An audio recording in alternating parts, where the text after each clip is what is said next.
La Liga Argentina por los Derechos del Hombre organizó en Buenos Aires el Foro por los Presos Políticos de América.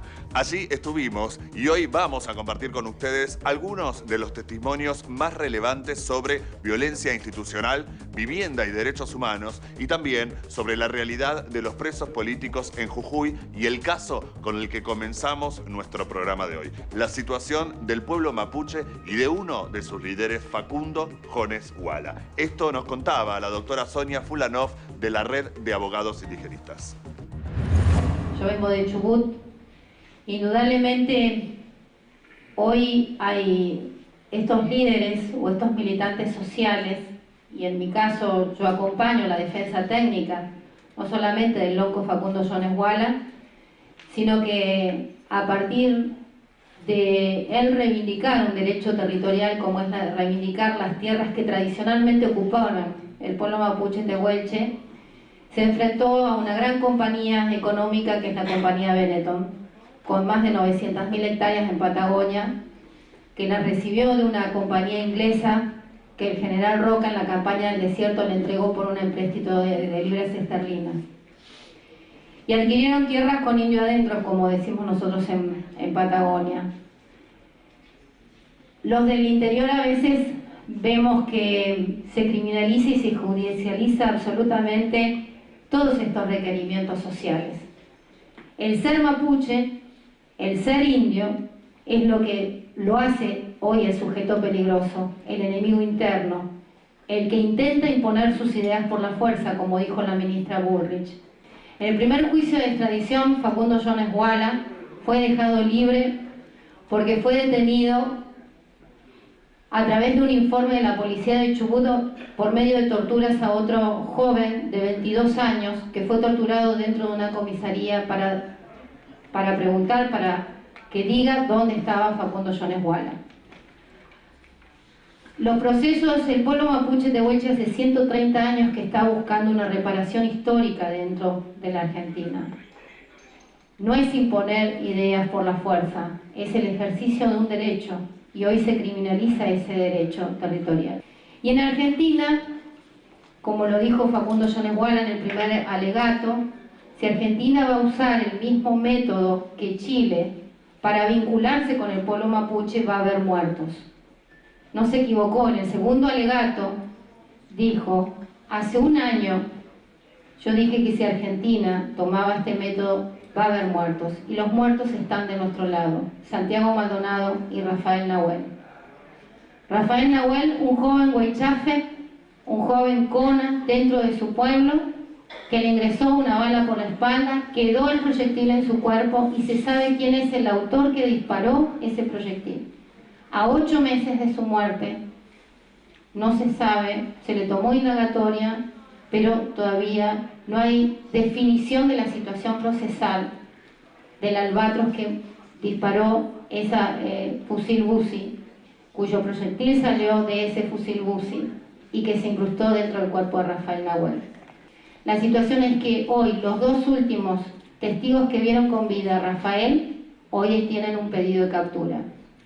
Un pedido de captura por el mismo juez Villanueva que hizo un segundo juicio de extradición, el que desconoció que estuvo 4 meses preso en el primer juicio, Facundo Jones Guala. Es el mismo juez que dio la orden de desalojar en Villa Mascardi ante una denuncia de parques nacionales. Es el mismo juez que dejó bajo custodia en ese territorio y que dispararon los albatros contra los mapuches en el cerro. Es el mismo juez que ahora, porque no tuvo más remedio, le tuvo que dar la detención domiciliaria a Facundo Jones Guala. Y además, lo señalamos, la detención domiciliaria es en el domicilio de Facundo Jones Guala.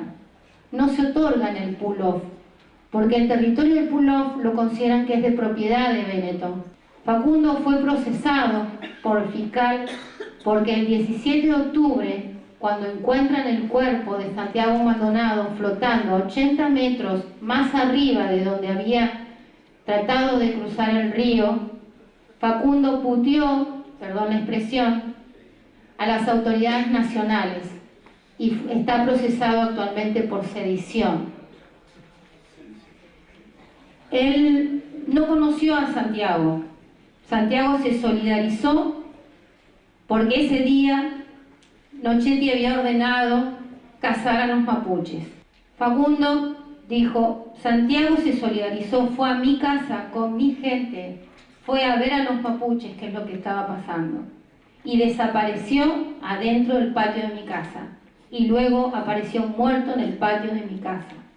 Ese es su domicilio, pero indudablemente que ese domicilio es peligroso, es conflictivo, y ahí no puede hacer su arresto domiciliario. Se tiene que hacer en una casa alternativa, que es la de su abuela paterna, por lo cual él recibe su linaje como lonco del pueblo mapuche. La situación de su extradición, indudablemente, como les decía, no hay plazo para resolver. Va a estar bastante complicado y va a tener que argumentar bastante la Corte, que ya resolvió en un primer juicio, si una persona puede ser sometida 2 veces a un mismo juicio, a un mismo proceso. También el juez no ha aplicado los derechos humanos de los pueblos indígenas, y esto es una gran falencia de los operadores de justicia, de los jueces y los fiscales, que acomodan de acuerdo a su criterio y a su formación, desconociendo ampliamente los pueblos indígenas y lo que el Estado argentino hoy está obligado desde la reforma de la Constitución del 94. A 2.200 kilómetros, esta es la situación en la cual hoy nos encontramos. Así que desde ya les agradezco, les dejo ese mensaje de Facundo, que no se olviden que en el territorio también mapuche hay otros presos y presas políticas. Gracias. La Liga Argentina por los Derechos del Hombre hace un intenso trabajo en relación al derecho a la vivienda, acompañando a los sectores más vulnerables. A esta labor se refirió Rosa Herrera, abogada de la Liga. Nosotros no somos abogados o abogadas que nos limitamos únicamente a la lucha en el expediente judicial, sino que tratamos de transmitir y compartir saberes con los compañeros y con las compañeras para fortalecer la organización y poder plantear cuestiones ganadas en la lucha, en las calles, a los jueces, porque nosotros decimos, sí, un desalojo, ¿cuál es el efecto del desalojo? Que las familias quedan en la calle. ¿Cuál es el principal derecho que afecta? La vivienda. Bueno, sin embargo, los jueces no entienden eso. Los jueces ven un contrato entre un propietario y una familia y dicen, se cumple el contrato y punto. No ven que esa sentencia que ellos ejecutan vulnera el derecho a la vivienda. Entonces, nuestro uso del derecho alternativo, siguiendo las enseñanzas del Toto Zimmerman y de los diversos luchadores que pasaron por nuestra liga, es hacer un uso alternativo del derecho. Y nosotros hemos llevado a los expedientes, digamos que la interpretación que tiene que llevar adelante el juez hasta lograr, digamos, en un determinado momento dictar sentencia, es que se tienen que interpretar conjuntamente con los tratados internacionales, el Pacto de Derechos Económicos, Sociales y Culturales, las diversas observaciones que hace el Comité de Derechos Económicos, Sociales y Culturales respecto a la garantía de la vivienda adecuada y la seguridad de la tenencia frente a los desalojos forzosos. Todo esto, por supuesto, acompañado con la lucha. ¿Y cómo nosotros ahora, como para ir sintetizando, estamos en este momento, en ese marco, otra vez con, digamos, una especulación financiera, con el aumento del dólar, con que cada vez los sectores populares se encuentran más alejados de poder llegar al sueño de la vivienda digna, con que estamos defendiendo a un edificio en pleno Parque Patricio desde hace 9 años, pero que ahora el juez dictó la sentencia definitiva de desalojo. Este edificio, que está a pocas cuadras de la sede de Jefatura de Gobierno, es habitado por 100 familias que la viven 400 personas, con 130 niños y niñas. Hoy por hoy hay un registro de barrios populares. Y hace poco en la prensa se dio a publicidad que hay 4.000 barrios populares a lo largo de todo el país. Y yo diría que serían más, porque tienen que tener ciertas características para ser incluidos en estos registros. Y nosotros peleamos mucho para que el edificio Santa Cruz sea incorporado en el registro de barrios populares, porque ustedes cuando pasan por ahí ven un edificio, pero cuando entran es una villa. Digamos, son asentamientos totalmente informales, es otro mundo. Lo mismo pasa a pocas cuadras del Congreso. Las veces que vienen compañeras y compañeros de la Liga y nosotros los llevamos para conocer, se sorprenden que a 2 o 3 cuadras del Congreso hay compañeros y compañeras que viven como en el 1800, que viven en el sótano, que no tienen luz solar, que no tienen agua, que viven en una condición hedionda, que nada tiene que ver con la dignidad de las personas. Entonces, para redoblar, antes de ayer volvimos de Río de Janeiro para participar de un encuentro internacional en el marco del tercer Julio Negro, donde en Río de Janeiro, intervenida militarmente, todas esas semanas en actividades y marchas, las poblaciones marginadas, las poblaciones negras. Fuimos a recorrer las favelas. Acá en la ciudad de Buenos Aires se reconoce en la ciudad de Buenos Aires que hay 30 entre villas y asentamientos. Hay 600.000 personas en emergencia habitacional y se estima que casi 300.000 viven en villas. Entonces nos decía, recorriendo la favela, que solamente en Río de Janeiro hay 1.000 favelas. 1.000 favelas. Y el 70% de la población negra vive en las favelas. Igual porcentaje se repite en las cárceles. Recorriendo esas barriadas nos sentimos hermanados con nuestras realidades, discutimos mucho, seguramente será para un próximo encuentro, de articular las luchas, de denunciar el militarismo. Para terminar, en estas actividades en Río de Janeiro se hizo una audiencia pública en la Facultad de Derecho de Río de Janeiro, donde se denunció diferentes delegaciones de Latinoamérica la militarización y la política del racismo. Entonces, compañeros y compañeras, tenemos que levantar la voz, fortalecer las luchas. La Liga está siempre desde la legitimidad. Queremos hacer la unidad y organizarnos con todos. No es momento de desunión, el enemigo es muy grande. Un niño, una niña mapuche, un niño, una niña palestina, un niño, una niña argentina que vive en las villas o en las casas tomadas, un niño o una niña que vive en la favela en Brasil, son niños, no son terroristas. No son terroristas, nosotros tenemos que levantar nuestra voz para denunciarlo. Nada más, muchas gracias por escucharme.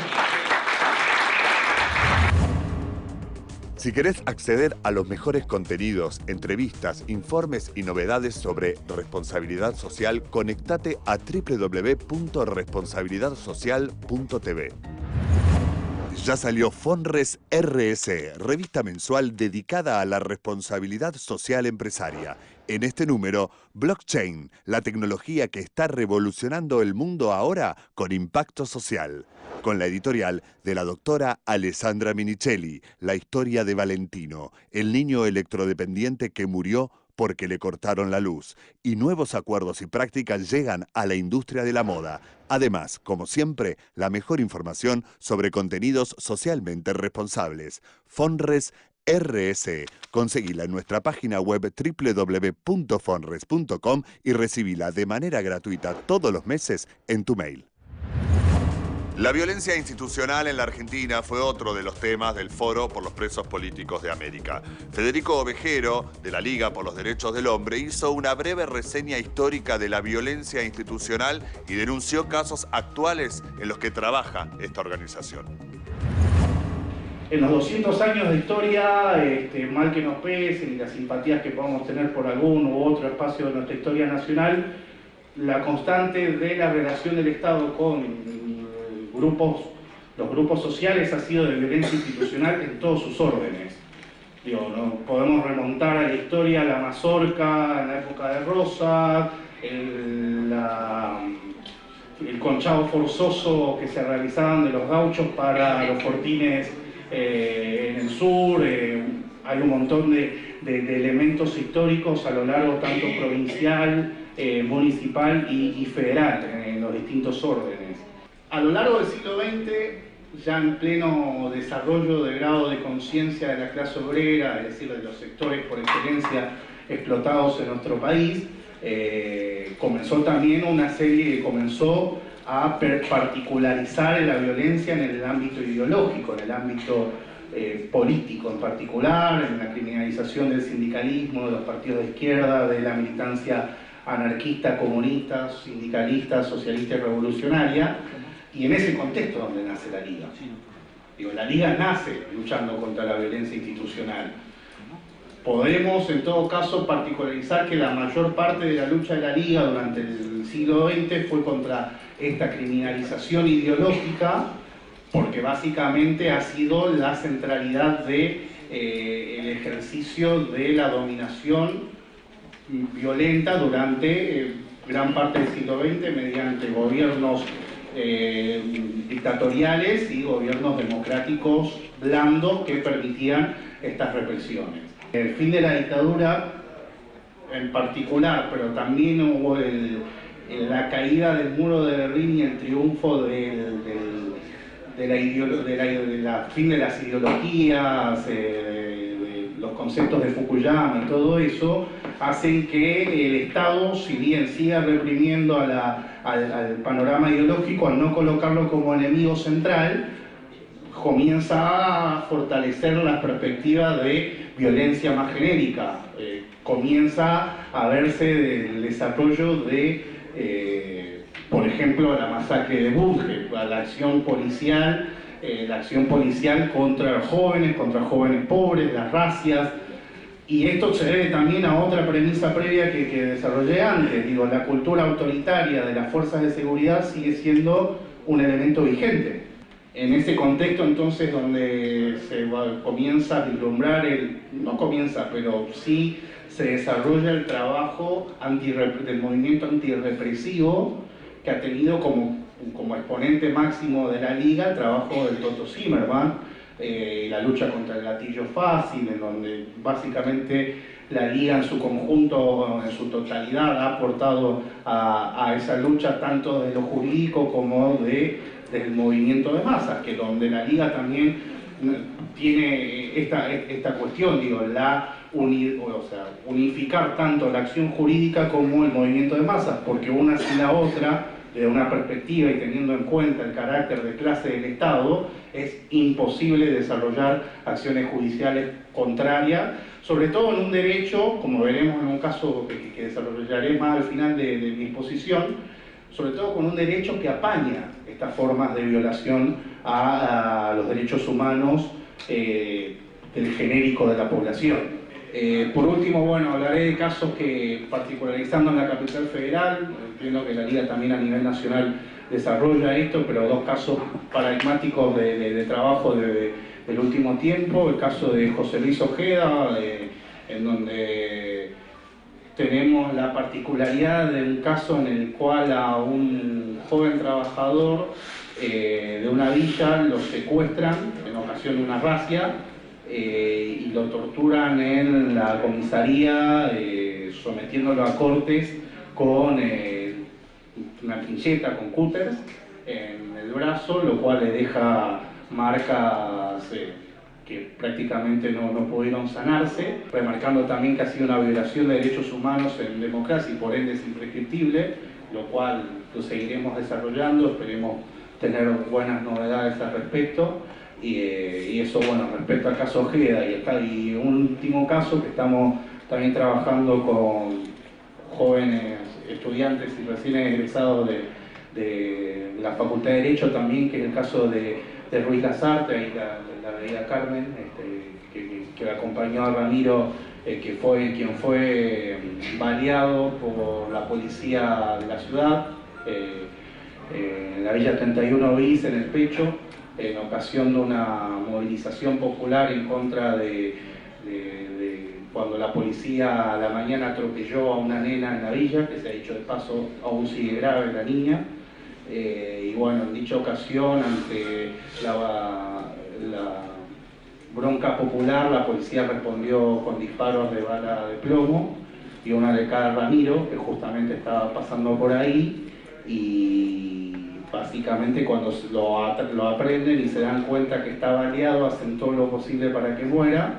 milagrosamente se salva y bueno, ahora actualmente estamos impulsando la querella. Bueno, respecto a todo lo que tiene que decir respecto a violencia institucional. Muchas gracias.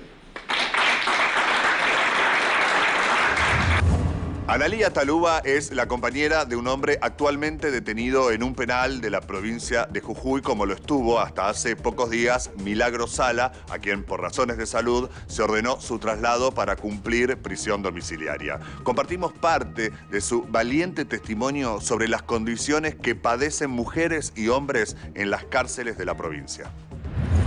Como todos saben, está la señora Milagro Salas también, que todos conocen, y bueno, quizás todos conocen muchísimo más la historia de ella, pero bueno, yo vengo a hablar en nombre de los compañeros que están presos todavía en los penales.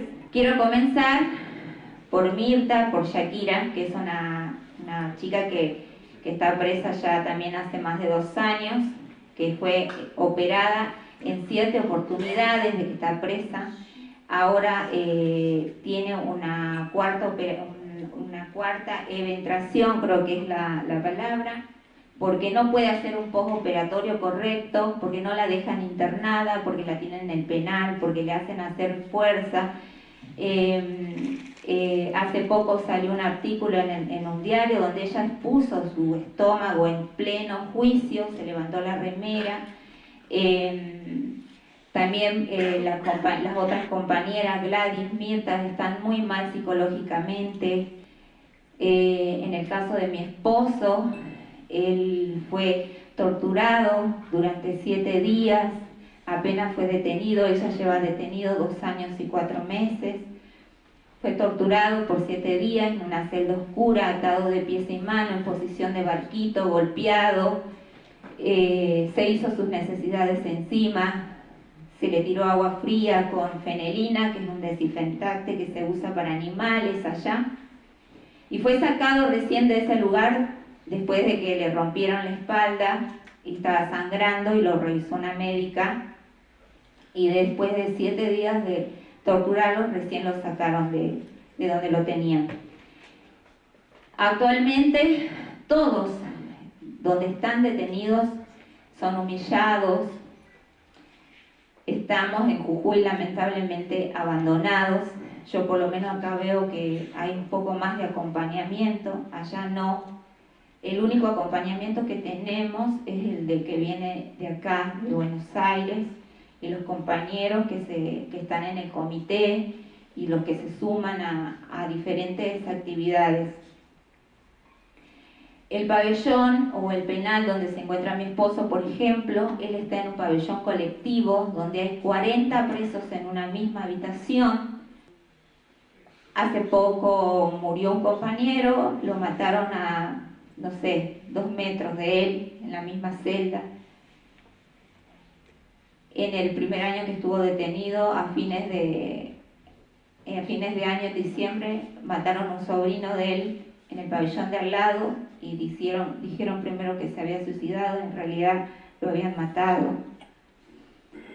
Actualmente, lamentablemente, no sabemos si ellos van a salir vivos de donde están. Las compañeras también. Mirta está muy mal de salud. Las otras compañeras están muy mal psicológicamente, y la misma Milagro está muy mal. Y así están todos. La única esperanza que tienen todos es que cambie el gobierno nacional, porque sabemos que en Jujuy lamentablemente Morales no se va a ir todavía.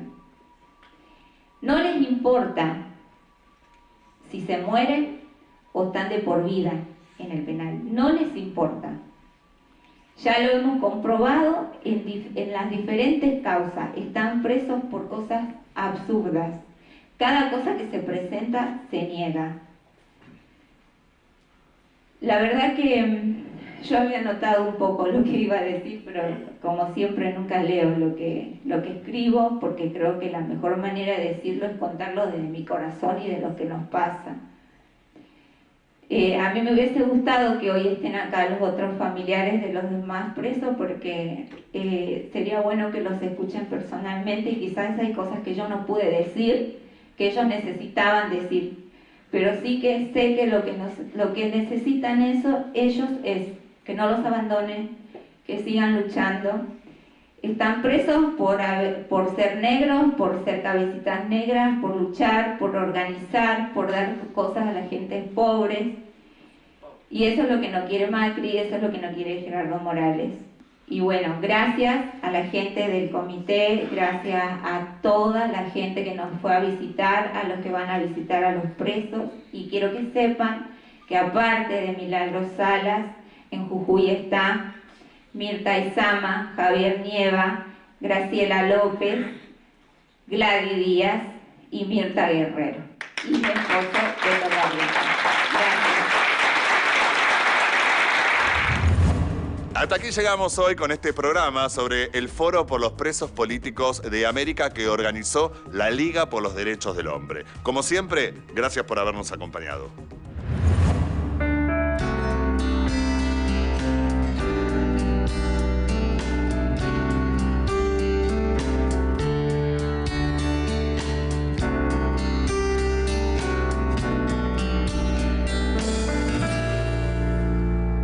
El tiempo fue pasando